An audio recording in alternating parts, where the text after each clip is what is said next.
Duka mendalam dan keprihatinan luar biasa kembali mengguncang masyarakat Kabupaten Landak, Kalimantan Barat. Sebuah aksi kejahatan brutal yang melukai rasa kemanusiaan membentang di kawasan hutan Dusun Mamo, Desa Kedama, Kecamatan Kuala Behe, pada Sabtu, 8 Agustus 2026. Seorang ibu rumah tangga bersama anak perempuannya yang masih balita ditemukan tewas mengenaskan dalam kondisi tubuh terikat di tengah rimbunnya pepohonan hutan. Aparat kepolisian menduga kuat bahwasanya kedua korban merupakan korban aksi perampokan brutal yang disertai dengan pembunuhan berencana.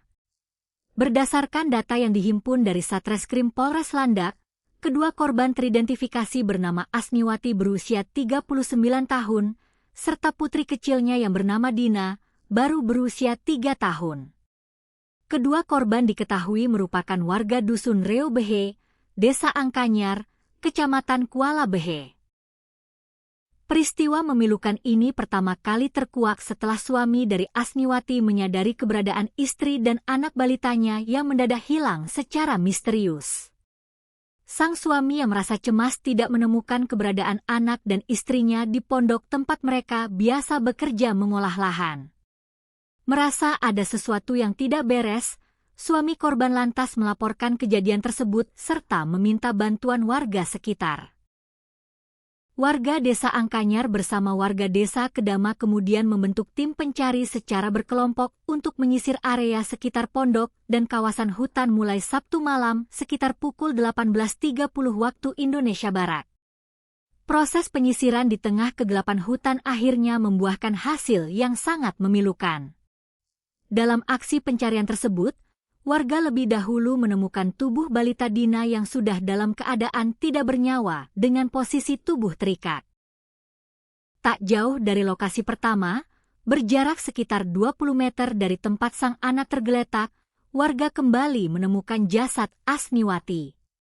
Ibu dari balita tersebut ditemukan dalam kondisi yang serupa, yakni meninggal dunia dengan tubuh terikat kencang menggunakan ikatan karet. Jajaran Satreskrim Polres Landak melalui Kasatreskrim AKP Kuswianto mengonfirmasi bahwasanya kedua korban ditemukan di dalam kawasan hutan yang berjarak sekitar 50 meter dari pondok milik keluarga korban. Petugas menyebut bahwasanya dari hasil pemeriksaan luar sementara, ditemukan sejumlah luka benturan dan kekerasan pada tubuh kedua korban, serta bekas jeratan karet ban atau beladar yang digunakan pelaku untuk mengikat tubuh ibu dan anak tersebut. Dugaan kuat mengenai adanya aksi perampokan brutal yang melatar belakangi pembunuhan ini semakin menguat setelah polisi memperoleh informasi penting terkait barang berharga yang dibawa oleh korban. Sebelum peristiwa tragis itu terjadi, Asniwati diketahui sedang membawa uang tunai serta perhiasan dalam jumlah yang sangat besar. Berdasarkan pendalaman awal tim penyidik, korban Asniwati saat itu membawa uang tunai senilai kurang lebih 135 juta rupiah serta perhiasan emas seberat sekitar 30 gram. Namun, pada saat jasad kedua korban ditemukan di tengah hutan, seluruh uang tunai ratusan juta rupiah beserta puluhan gram emas tersebut telah raib tanpa sisa. Usai dilakukan olah tempat kejadian perkara oleh tim Inafis, jenazah Asniwati dan balitanya langsung dievakuasi dari dalam hutan menuju Rumah Sakit Umum Daerah Landak guna menjalani pemeriksaan medis dan visum et repertum secara lebih mendalam. Saat ini, jajaran Satreskrim Polres Landak masih terus mengintensifkan proses penyelidikan di lapangan, mengumpulkan alat bukti, serta memeriksa para saksi kunci demi mengungkap identitas dan memburu keberadaan para pelaku keji tersebut. Kepolisian berkomitmen penuh untuk mengusut tuntas rangkaian peristiwa ini agar keadilan bagi mendiang Asniwati dan putri kecilnya dapat ditegakkan seadil-adilnya.